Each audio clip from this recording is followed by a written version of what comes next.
Assalamualaikum warahmatullahi wabarakatuh.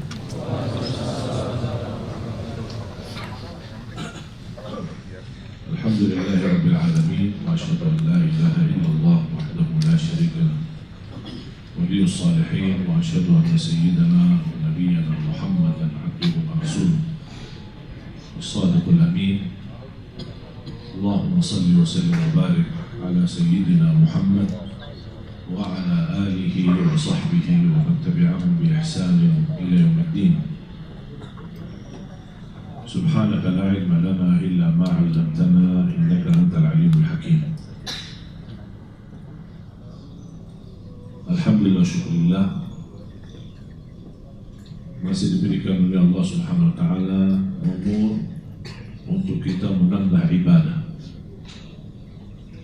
Karena inti daripada umur kita, kehidupan kita di dunia hanya untuk beribadah kepada Allah Subhanahu wa taala. Itu tugas yang utama. Kalau kita perhatikan, perdulikan, utamakan tugas yang utama ini, selain itu semua urusan kita akan beres. Tetapi kalau kita utamakan hal yang lain, pasti akan terjadi banyak hambatan dalam beribadah maupun dalam urusan dunia. Sahabat Rasulullah SAW, karena mereka sudah faham inti daripada kehidupan mereka hanya untuk menjalani tugas, dan tugas mereka beribadah kepada Allah, mereka sudah benar-benar faham itu. Makanya mereka tidak melepaskan keutamaannya ini, mendekatkan dirinya kepada Allah Subhanahu wa taala. Makanya mereka dapat dunia dan akhirat. Bahkan sebelum mereka meninggal dunia sudah diberikan berita gembira menjadi jaminan menjadi ahli surga. Bahkan Allah turunkan ayat banyak di dalam Al-Quran, radhiyallahu anhum wa radu an. Allah telah ridha terhadap mereka. Dan ini berita gembira bagi mereka itu sebelum wafat, sebelum mereka meninggal dunia. Belum lagi berita gembira dari Rasulullah SAW ketika menyebutkan nama-nama orang-orang yang sudah dijamin menjadi ahli surga. Tetapi ketika mereka mendengar berita itu, mendapat jaminan masuk surga, tetap sikap mereka tidak berubah. Istilahnya bukan habis dapat jaminan masuk surga udah duduk manis. Tidak, justru mereka terus memperjuangkan, menjaga keikhlasannya, ketakwaannya, dan tidak ada seperti mereka belum memiliki jaminan masuk surga. Dan banyak kisah-kisah para sahabat, termasuk Sayyidina Abu Bakar radhiyallahu anhu, dia merasa dirinya masih banyak kekurangan. Itu yang disebutkan khalifah yang paling pertama, yang paling dekat sama Rasulullah SAW, yang disebutkan di dalam Al-Quran. Dan banyak bagaimana keridhaan Allah Subhanahu wa taala terhadap Sayyidina Abu Bakar radhiyallahu anhu. Sampai beliau pernah berkata, ya laitani kuntu tayran la li wa la alai. Sekiranya kalau aku jadi seperti burung, hidup dan mati, tidak akan tanggung jawab dan tidak ada hisab. Kalau berkata itu Sayyidina Abu Bakar, kira-kira kita bilang apa? Umar bin Khattab radhiyallahu anhu ketika wafat, saat menghadapi sakratul maut, datang Abdullah bin Umar membawakan bantal di bawah kepalanya. Beliau berkata kepada anaknya, wahai anakku, ambillah bantal itu dan taruh kepalaku di atas tanah, mudah-mudahan Allah rahmati. Itu sikap mereka, itu ketakutan mereka, keikhlasan mereka. Imam Ahmad Hanbali ketika disuruh sama anaknya, habis melihat perjuangan bapaknya luar biasa, ulama menjadi ahli hadis dan ulama imam ahli sunnah, imam ni dari para ahli sunnah wal jamaah, Imam Ahmad Hanbali.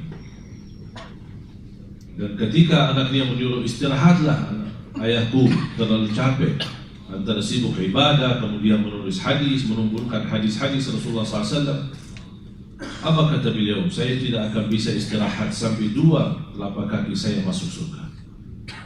Artinya kalau 2 kaki, kalau masih 1 langkah kakinya masuk surga, yang kedua belum masuk, saya belum bisa jamin dan saya belum bisa istirahat sampai 2-duanya, artinya sampai dia masuk surga Allah Subhanahu wa ta'ala. Karena mereka sudah faham inti daripada hidup mereka di dunia. Subhanallah, tidak terasa sudah kita di ujung bulan Sya'ban. Begitu luar biasa waktunya berjalan cepat. Dan nanti di hari kiamat Allah tidak akan ditanya berapa usiamu, berapa bulan Ramadan Anda jumpa, berapa bertemu Lailatul Qadar, berapa kali i'tikaf dalam usiamu. Allah SWT tidak akan bertanya berapa banyak ibadahmu atau berapa banyak atau usia-usia, tapi yang akan ditanya apa yang Anda isi dalam usiamu, terutama yang muda. Lan tazula qadama 'abdin yaumul qiyamah hatta yus'al an 4. Tidak akan tergeser kaki seorang sebagaimana kata Rasulullah SAW di hari kiamat sampai Allah SWT memberikan 4 pertanyaan. An umurihi fima afnah, pertama umurnya apa yang kamu isi? 10 tahun, 50 tahun, 60 tahun, 70 tahun, sampai ada 100 tahun. Allah tidak peduli berapa panjang usiamu, tetapi isinya apa. Makanya ada sebagian para sahabat ketika ditanya berapa usiamu, dia berkata 10 tahun. Padahal terlihat sudah tua, karena mereka menganggap 10 tahun ketika mereka kedatangan Nabi Muhammad dan mereka menerima Islam, itulah umur yang sebenarnya. Yang sebelum itu di masa jahiliyah mereka menganggap sia-sia. Kita semua punya masa jahiliyah. Tidak maksud daripada masa jahiliyah harus kafir atau non-muslim. Masa jahiliyahnya berapa kali kita tinggalkan salat, berapa kali kita durhaka sama orang tua, berapa kali masuk puasa tapi kita tidak puasa. Itu kan jahiliyah kita, kebodohan kita. Masih ikuti hawa nafsu dan syahwat, itu namanya jahiliyah. Ketika kita berhijrah, ketika kita bertaubat, Allah Subhanahu wa ta'ala salah satu karunia-Nya menghapuskan semua masa lalu kita dengan segala isinya, dihapus oleh Allah Subhanahu wa ta'ala.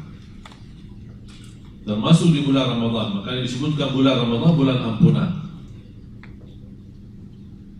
Nanti saya akan jelaskan apa kaitan Ramadan sama ampunan. Kenapa Ramadan menjadi bulan ampunan? Diambil dari makna Ramadan. Jadi tidak akan tergeser kaki seorang sampai ditanya oleh Allah SWT 4 pertanyaan. Yang pertama, an umurihi fima afna, umurmu apa yang kamu isi? Wa an syababihi fima ablah, lebih detail lagi usia mudamu, apa yang kamu lakukan? Padahal usia muda itu termasuk sebagian dari umur kan? Tapi kenapa ditanya lagi? Sudah ditanya soal umur, ditanya lagi soal usia muda. Karena di usia muda, yang saya mengambil dari beberapa ayat dan hadis Rasulullah SAW, kesimpulannya, seorang pemuda yang taat lebih mulia di sisi Allah daripada yang tua yang taat. Nih, sama-sama taat kan? Tapi di sisi Allah lebih muda, yang usia muda, taat, istiqamah, jauh lebih mulia dan agung di sisi Allah daripada yang tua yang taat. Kenapa? Karena godaan yang muda itu jauh lebih besar daripada yang tua. Kalau sudah tua, apa yang mau digoda? Tapi dia menghadapi godaan, hawa nafsunya, syahwat yang begitu tinggi, terpengaruh dengan lingkungan, tapi dia mampu menghadapi semuanya dan dia tetap istiqomah dalam bertaat kepada Allah. Makanya disebutkan salah satu dari 7 orang yang di bawah naungan Allah Subhanahu wa ta'ala, disebutkan wasyabun nasya'a fi ta'atillah, seorang pemuda yang bisa mencegah diri dalam taat kepada Allah Subhanahu wa ta'ala. Disebutkan sampai dia memiliki keistimewaan di hari kiamat di bawah naungan Allah Subhanahu wa ta'ala hari kiamat. Semuanya di hari kiamat kena matahari, begitu panas dan keringat. Dan keringatnya kalau kita di dunia dari atas ke bawah, kalau di akhirat kebalik. Keringatnya bukan turun tapi naik dari kaki sampai ke atas. Seberapa banyak dosa kita semakin naik. Sampai ada orang yang tenggelam dalam keringatnya sendiri. Nauzubillah min dzalik. Oleh karena itu seorang pemuda yang taat, istiqomah, pasti dia mendapatkan posisi yang mulia di sisi Allah Subhanahu wa taala. Makanya Allah akan kita diminta pertanggungjawabannya, usia mudamu apa yang kamu lakukan? Wa an syababi fima ablah. Wa an malihi.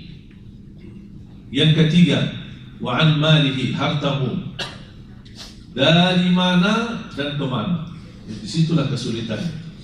Kadang-kadang kita menjaga sumber yang halal, tapi pengeluarannya tidak jelas, mubazir, apalagi kalau masuk ke haram.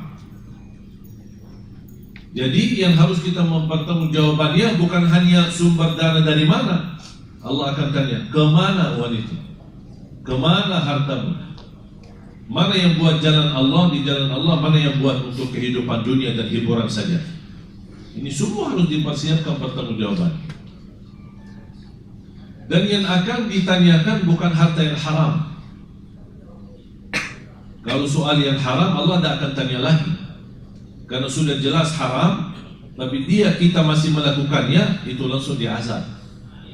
Makanya ulama berkata, soal harta, halaluha hisab, wa haramuha iqab. Harta yang halal bakal dihisab, padahal halal, bersih, tapi bakal dihisab. Dari mana dan kemana? Wa haramuha, harta yang haram tidak akan dihisab, tetapi langsung diazab. Nauzubillah. Jadi dari mana dan kemana? Dan banyak kita lihat orang yang memiliki kemampuan, seberapa persen yang dia untuk umat, untuk lillahi ta'ala, dan seberapa persen yang dia gunakan untuk dunia. Ketika masuk rumah orang yang kaya, hiasannya saja bisa miliaran. Berhiasan sana sini, di ruang ini, di ruang itu. Ini bakal dipertanggungjawab. Memang halal, usahanya halal, bisnisnya halal, tidak pernah dia mau yang haram. Tetapi begitu kemewahan, ini bakal ditanya oleh Allah Subhanahu wa ta'ala, dan persiapkan pertanggungjawabannya di hadapan Allah. Jadi Islam tidak mengharapkan kita senang menikmati harta kita, tetapi ada batas. Ada batas. Hiburannya pun ada batas. Kesenangannya ada batas. Karena kita di dunia ini bukan untuk berhiburan, bersenang-senang. Kesenangan itu menjadi sampingan saja, tapi utama hidup kita di dunia, wa ma khalaqtul jinna wal insa illa liya'budun.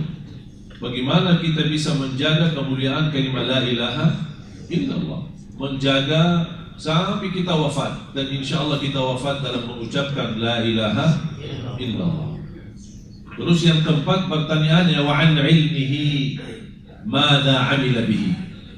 Dengan ilmumu apa yang kamu amalkan?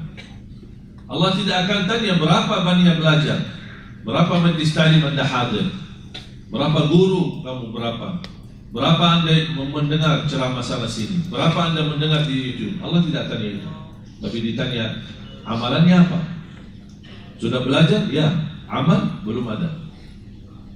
Oleh karena itu, sebaik-baik ilmu yang kita mampu mengamalkan. Dalam istilah ilmu nafi' diikuti dengan amalun salih. Walaupun amalan yang kita lakukan tidak sempurna sesuai ilmu yang kita dapat, tapi sudah ada ikhtiar, sudah ada usaha. Ya Allah, itulah kemampuan kami. La yukallifullahu nafsan illa usaha. Fattaqullaha mastata'tum. Bertakwalah kepada Allah sesuai kemampuan. Nabi SAW bersabda, "Idza amartukum bi amrin fa'tu minhu mastata'tum." Kalau aku perintahkan kalian, lakukan apa yang kalian mampu. Apa yang kita mampu. Rasulullah SAW sudah mencontohkan banyak dari sunnah-sunnahnya. Mana yang kita mampu jalankan, kita jalankan. Istilahnya, kalau tidak bisa semuanya, jangan tinggalkan semuanya. Mana yang kita bisa, kita lakukan. Ada niat, ada ikhtiar. Aku bisa ini, aku bisa misal jaga tahajud walaupun hanya 2 rakaat. Ada orang lain bisa 4 rakaat. Ada orang lain bisa sampai 10 rakaat. Itu kan beda-beda kemampuan. Asal jangan sampai satu malam lewat belum salat malam sama sekali. Paling tidak witir. Kalau tidak bisa tahajud, tidak bisa salat malam, paling tidak witir. 2 rakaat, salam, kemudian 1 rakaat. Anda sudah termasuk ahli witir. Dan itu wasiat Rasulullah SAW kepada Abu Hurairah, kepada Abu Dzar radhiyallahu anhu. Abu Hurairah berkata, "Ausani khalili wa an utira qabla an anam." Jaga witir sebelum tidur. Saya punya kebiasaan habis salat Isya, sunnah ba'diyah, kemudian 2 rakaat, baru kemudian 1 rakaat witir. Niat itu sudah kebiasaan. Pulang ke rumah beraktivitas, ada jadwal, ada mana-mana, pulang ke rumah sudah malam, tidur, istirahat. Kalau sempat tahajud, alhamdulillah. Tidak sempat tahajud, sudah alhamdulillah menjadi ahli witir karena sudah salat witir. Kalau sempat tahajud, sesudah tidur, sebelum azan subuh, boleh Anda tahajud, tapi tidak boleh witir lagi karena sudah witir duluan. Jadi paling tidak kita jaga witir. Bahkan sebagian ulama tidak bisa menerima saksi pernikahannya seorang kalau dia tidak menjaga witir. Coba kalau setiap ada pernikahan ada 2 saksi, kita tanya, Pak sudah witir belum? Jangankan witir, salat jamaahnya kadang-kadang orang. Saya pernah hadir di salah satu acara pernikahan di Madinah, dan yang memimpin acara seorang ulama, ya macam kantor KUA kalau di sana. Terus ada 2 saksi dari pihak keluarga. Ditanya, untuk salat di masjid berjamaah tidak? Ya kadang-kadang, oh maaf saya tidak terima saksi. Cari orang yang salat jamaah di masjid. Karena dianggap orang yang tidak menjaga salat berjamaah di masjid itu kurang amanah dan tidak sah jadi saksi. Coba kalau setiap ada orang pernikahan kita tanya, malu ya? Di mana salat jamaah, di mana masjidnya? Udah tahu kan? Jadi berat. Begitu luar biasa, luas mempelajari agama. Makanya jemaah sekalian, jalani apa yang kita mampu. Wa an ilmihi madza amila bihi. Termasuk bulan Sya'ban. Bagi ahlul Quran, mereka menjadikan bulan Sya'ban bulan khatam Al-Quran, bukan bulan Ramadan. Mulai dari Sya'ban mereka berbanyak khatam Al-Quran. Kenapa? Mempersiapkan diri sebelum masuk Ramadan. Begitu masuk Ramadan mereka lanjut khataman. Sampai Imam Syafi'i 60 kali khatam di bulan suci Ramadan. 60 kali berarti dalam 1 hari 2 kali. Coba kita tanya berapa kali kita khatam. Jangan-jangan seumur hidup 1 kali sudah bikin acara syukuran lagi. Bayangkan berapa kita hijrah. Ada istilah hijrah kepada Allah, ada hijrah kepada Al-Quran. Ada orang hijrah tinggalkan Al-Quran, atau hanya dia ingat Al-Quran pas Ramadan. Begitu habis Ramadan dia masukin dalam lemari lagi. Ya insyaAllah ketemu Ramadan yang akan datang ya. Astagfirullah. Hubungan kita sama Allah seperti itu. Ada orang bertanya, zaman dulu orang banyak pemuda hafiz Quran, banyak yang semangat belajar Al-Quran. Gimana kira-kira waktu dan keberkahan mereka yang dapat sampai bisa? Saya bilang sama aja seperti kita sekarang. Kita sekarang memegang HP, sama dulu mereka memegang Quran. Maka mereka lebih banyak bisa hafal Quran, kita lebih banyak bisa hafal cat-cat yang ada di HP. Kita tidur bawa handphone, awal bangun tidur megang handphone, masuk WC bawa HP, kemana-mana bawa HP. Kita bisa cat berjam-jam tidak pernah bosan, tidak ada merasa ngantuk. Tapi begitu mulai baca baru a'udzubillah, begitu berat. Tapi sama HP kita berjam-jam tidak masalah. Dan bahkan kita mampu menerima atau membalas semua pesan-pesan yang ada di HP kita. Padahal Al-Quran juga pesan-pesan dari Allah, apa yang kita jawab. Allah kirimkan pesan itu dalam Al-Quran. Itu masjid-masjid dari Allah, apa yang kita jawab, apa yang kita gunakan. Jangan-jangan nanti datang hari kiamat, ya Allah saya belum dengar pesanmu ya Allah, saya belum tahu apa SMS darimu ya Allah, apa kiriman darimu ya Allah. Itu sudah 30 juz Al-Quran. Makanya kata ulama, barang siapa yang ingin kenal Allah subhanahu, ingin berbicara sama Allah, jaga salat. Barang siapa yang ingin mendengar Allah berbicara, bacalah Al-Quran. Allah bicara sama kita. Apalagi kalau setiap kita baca Al-Quran, kita sendiri merasakannya, itu pesan untuk saya. Ya ayyuhalladzina amanu, oh yang dimaksud saya.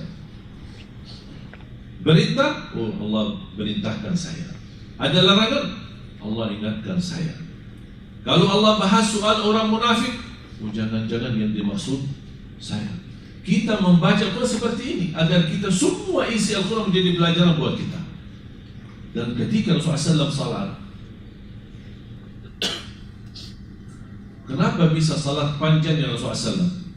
Karena Rasul bukan hanya sebatas membaca dalam salat, tetapi setiap ada ayat rahmah di dalamnya, Rasul berhenti sebentar dan memohon rahmat.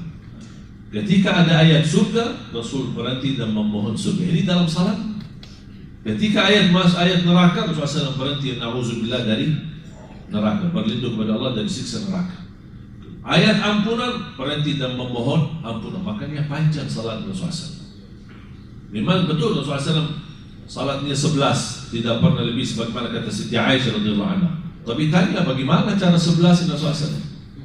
Jangan yang diributkan jumlahnya, setiap tahun kita ribut tarawih 11 atau 23. Tapi yang ditanya caranya kita tidak dibahas. Padahal cara Rasulullah SAW salat sampai satu rakaat aja bisa mencapai 700 ayat. Makanya sampai bengkak kakinya. Dan insya Allah saya yakin kalau kita menjalani sunnah Nabi SAW seperti ini, insya Allah tidak ada yang salat di belakang kita. Siapa yang mampu tahan sampai 700 ayat? Oleh karena itu jamaah sekalian, itulah kembali fattaqullaha mastata'tum, jalan sesuai kemampuan kita. Fattaqullaha bukan masalah jumlahnya, tapi isinya. Salat yang tenang, salat yang khusyuk, bacaan imamnya yang enak. Biar bagi jamaah yang awam, yang belum banyak belajar Al-Quran, setiap malam mendengar bacaan yang bagus, pasti bakal belajar, pasti bakal bisa. Kalau selama 3 malam kita salat tarawih tidak dapat belajar Al-Quran, hanya suratul Fatihah, wallahi syukur nikmat. Anda kalau bisa membenarkan suratul Fatihah saja. Kenapa? Tidak sah salat kita kalau tidak baca Al-Fatihah dengan benar. Sebagaimana kata Imam Nawawi, ada 14 tasdid di dalam suratul Fatihah. Tertinggal 1, batal salatnya. Coba kita pernah belajar enggak? Pernah tanya sejauh mana bacaan Al-Fatihah saya benar atau tidak? Paling baca Al-Fatihah. Al-Imam Abu Abdurrahman As-Sulami, Abdullah bin Abdurrahman As-Sulami, seorang imam tabi'in di Ahlul Quran. Dia belajar Al-Quran sama Abdullah bin Mas'ud radhiyallahu anhu, sama sahabat Rasulullah Ali bin Abi Talib, sama sahabat Rasulullah Uthman bin Affan, sama sahabat Rasulullah Zaid bin Thabit, sama sahabat Rasulullah Uthman bin Affan. Jadi ada 5 sahabat Rasulullah, Abdullah bin Abbas. Beliau belajar Al-Quran sama mereka. Selesai dia belajar dan dia mendapatkan ijazah sanad silsilah ilmu belajar sama guru-guru yang sahabat Rasulullah. Beliau habiskan usianya lebih dari 70 tahun hanya mengajar anak-anak Al-Fatihah. Ditanya, dia bilang, saya dapat hadiah besar kalau anak-anak ini bisa baca Al-Fatihah dengan benar. Itu sudah cukup bagi saya. Padahal juga belajar banyak, tapi dia mengajarkan suratul Fatihah. Saya pernah membaca salah satu wirid Imam Ibn Taymiyah lepas salat subuh sampai terbit matahari, hanya baca Al-Fatihah sampai berkali-kali. Karena sudah mereka meyakini bagaimana keberkahan dan kemuliaan yang ada di dalam suratul Fatihah. Ilmu, akidah, tauhid, tawakkal, isti'anah, semua ada di dalam suratul Fatihah. Qala Imam Qayyim, barang siapa yang memahami suratul Fatihah, semua isi Al-Quran, semua ilmu kembali kepada Al-Quran, dan semua ilmu yang ada di dalam Quran kembali kepada suratul Fatihah. Dan semua inti daripada isi suratul Fatihah, iyyaka na'budu wa iyyaka nasta'in. Maka Imam Qayyim bikin buku sangat bagus. Saya usulkan kalau Anda bisa beli buku ini atau bisa download di internet atau di Syekh Google. Tahu kan Syekh Google? Bukan di Syekh Google ada. Apa nama bukunya? Madarijus Salikin fi Manazil Iyyaka Na'bud wa Iyyaka Nasta'in, karya Imam Ibnu Qayyim rahimahullah. Buku ini sangat bagus, mendalami, dan sudah ada bahasa Indonesia, mendalami suratul Fatihah dengan luar biasa. Kita bisa mendapatkan wawasan yang sangat luar biasa. Al-Fatihah kita baca 17 kali, masa kita tidak fahami isinya dan maknanya. Para jamaah sekalian dimuliakan Allah Subhanahu wa taala, kesempatan bagi kita. Mudah-mudahan kita bertemu Ramadan dalam keadaan sehat walafiat. Mudah-mudahan kita bisa menjadi orang-orang yang benar-benar bisa mendekatkan dirinya kepada Allah di bulan suci Ramadan. Ramadan kaitannya dengan ampunan. Kenapa selalu kita mendengar Ramadan kesempatan diampuni dosa kita? bahkan bebas dari neraka jahanam. Karena diambil dari makna kalimat Ramadan tersendiri. Kalimat Ramadan sendiri itu memiliki makna kepada ampunan. Ramadan diambil dari makna ramdha. Apa itu ramdha? Padang pasir. Biasanya padang pasir, apalagi di musim panas, kalau kita ke padang pasir, jadi pulang ke Indonesia lagi, tambah putih atau tambah hitam? Hah? Hitam atau putih? Hitam. Kenapa? Kok bisa ke padang pasir tapi pulang hitam? Kenapa? Karena suasana, cuaca yang begitu panas, kering, matahari lagi, pasti akan pulang dari sana udah hitam. Makna daripada ramdha dan Ramadan, kalau ramdha adalah padang pasir, mampu membakar kulit kita. Ramadan mampu membakar dosa-dosa kita. Sudah faham makna? Jadi itulah makna kaitan. Kenapa ada kalimat Ramadan di situ? Karena Ramadan intinya membakar dosa kita. Sebagaimana padang pasir dalam bahasa Arab, ramdha adalah mampu membakar kulit-kulit kita. Makanya Rasulullah SAW ketika naik mimbar, saya akhiri hadis ini, ketika Rasulullah SAW naik mimbar, datangnya malaikat Jibril. Qul amin, katakan amin. Rasul amin, mengucapkan amin. Naik lagi satu langkah. Qul amin, katakan amin. Rasulullah SAW menjawab amin. Naik tingkat yang ketiga, katakan amin. Kata Rasulullah SAW amin. Baru Rasulullah SAW bertanya, ya Jibril, apa ini? Kena amin, amin, amin sampai 3 kali. Ketika Rasulullah SAW berdiri di atas mimbarnya, sahabat pun bertanya, ya Rasulullah, apa yang dimaksud amin, amin, amin? Rasulullah SAW menjawab, atani Jibril. Baru saja datangnya malaikat Jibril, dan dia berdoa dan minta sama saya untuk mengaminkan doanya. Coba, yang doa malaikat Jibril, yang mengamini doanya Nabi Muhammad. Kira-kira makbul gak doanya? Luar biasa. Dan doanya ini sangat sensitif. 3 isi doanya. Yang pertama, raghima anfuh. Istilah raghima anfuh dalam bahasa Arab tanda kehinaan. Jadi kalau ada orang mau di masa jahiliyah sampai berlaku sampai ke masa Rasulullah SAW, ketika ada orang menghina seorang lain, dia berkata raghima anfuk. Apa itu raghima anfuk? Anfuk itu bahasa Arab hidung. Jadi seolah-olah hidungmu tercampur dengan tanah dan pasir. Itu tanda kehinaan. Maka malaikat Jibril berkata, raghima anfuk, fantas dihina oleh Allah. Kalau saya artikan, fantas dihina oleh Allah SWT. Man adraka Ramadan walam yughfar lah. Fantas dihina oleh Allah, yang bertemu Ramadan tapi tidak diampuni Allah. Nabi Muhammad berkata amin. Makanya fantas. Doa malaikat Jibril dihina oleh Allah, yang bertemu Ramadan tapi tidak diampuni. Kalau tidak diampuni di bulan Ramadan, kira-kira kapan diampuni lagi? Ramadan bulan ampunan, rahmat, bebas dari neraka, tapi dia tidak dapat apa-apa sama sekali. Apa sebabnya? Karena dia orang yang lalai di bulan Ramadan. Kalau di bulan Ramadan aja bisa lalai, kira-kira gimana bulan-bulan yang lain? Makanya fantas dihina oleh Allah Subhanahu wa taala. Yang kedua, doa malaikat Jibril. Raghima anfu man adraka abawaihi ahaduhuma aw kilahuma wa lam yudkhilah al-jannah. Di riwayat wa lam yughfar lah. Fantas dihina oleh Allah orang-orang yang mendapatkan bertemu orang tua, salah satunya atau dua-duanya, tetapi dia tidak diampuni Allah. Artinya apa? Dia punya kesempatan melalui orang tua berbakti baik, akan diampuni dan dijamin masuk surga, tapi dia tidak memanfaatkan ajalnya orang tua. Malah justru dia menyakiti orang tua dan berdurhaka sama orang tua. Makanya ada seorang ulama ketika meninggal ibunya dan dia menangis, terlihat sedih. Muridnya menegur gurunya.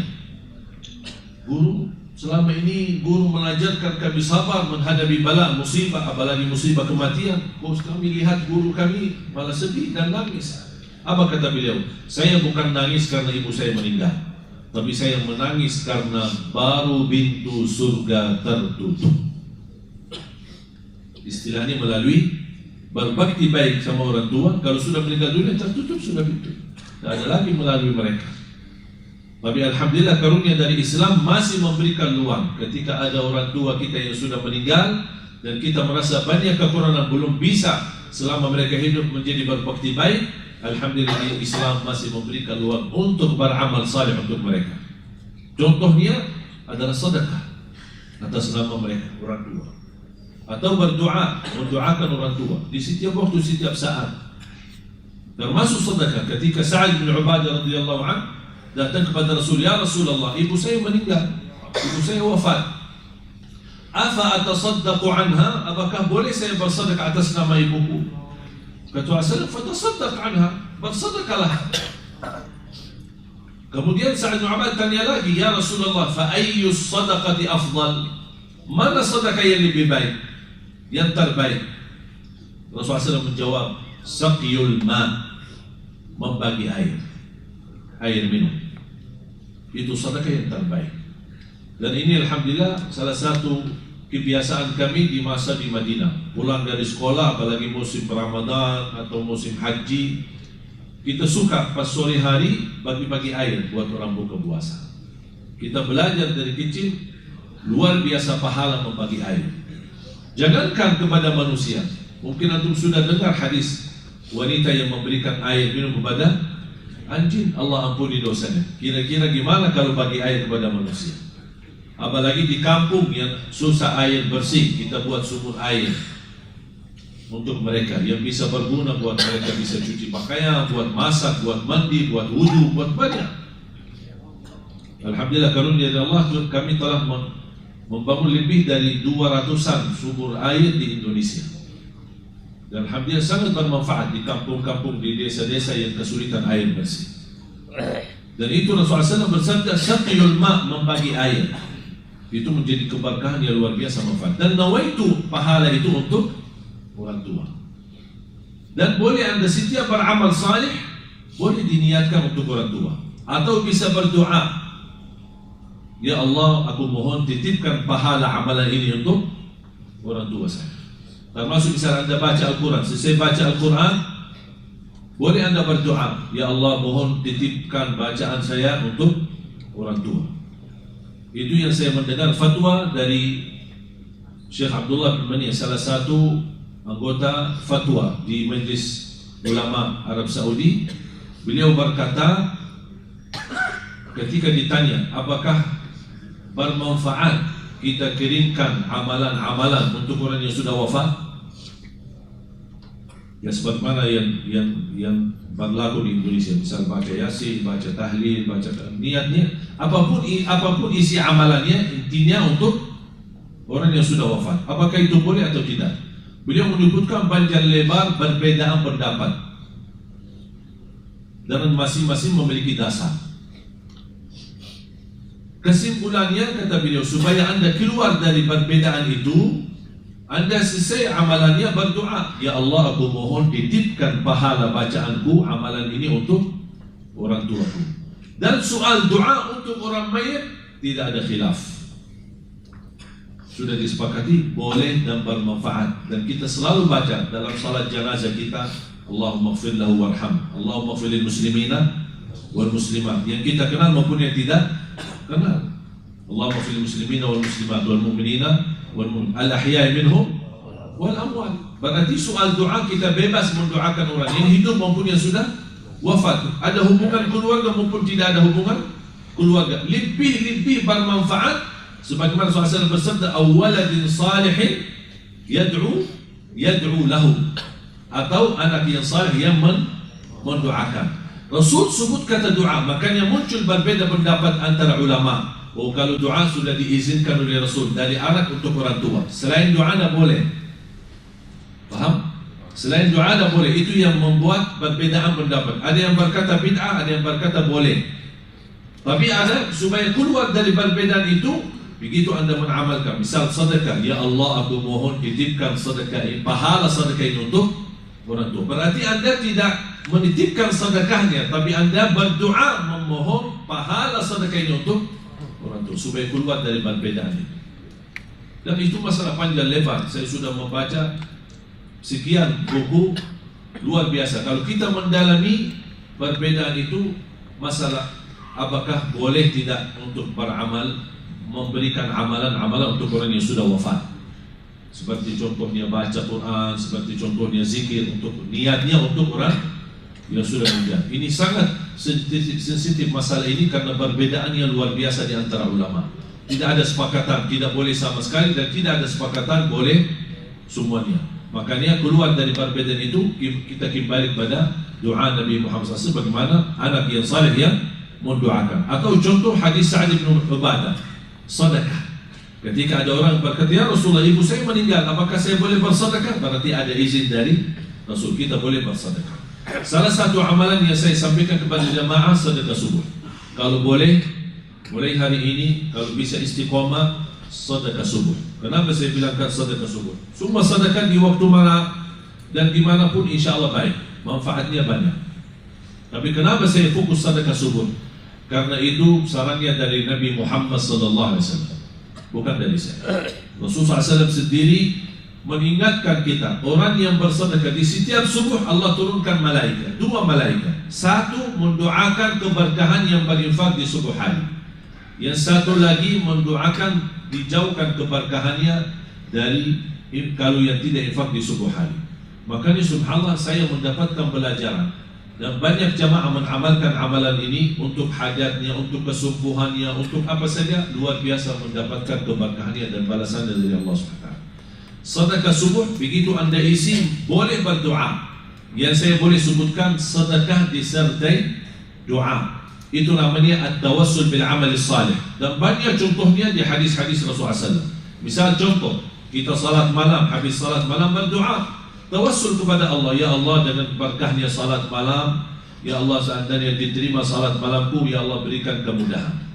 Ketika anda bersedekah subuh hari, ya Allah dengan berkah sedekah ini kabulkan hajatku. Ya Allah dengan berkah sedekah ini, ibu saya sedang menderita sakit, sembuhkan penyakitnya. Ya Allah dengan berkah sedekah ini, saya sedang melamar kerjaan, ya Allah jadikan ini kemudahan bagi saya. Ya Allah dengan berkah sedekah ini, ya Allah berikan kemudahan jodoh. Saya mencintai seorang dan saya jatuh cinta, saya ingin ya Allah menjudi atau melamar dia, ya Allah berikan kemudahan dan jalan yang baik. Ya, semua ketika bersedekah disertai doa. Sedekah subuh maupun di sedekah di waktu-waktu lain. Seperti kebiasaan ada orang yang sedekah di kota amal, di masjid, di majlis ta'lim atau di hari Jumat.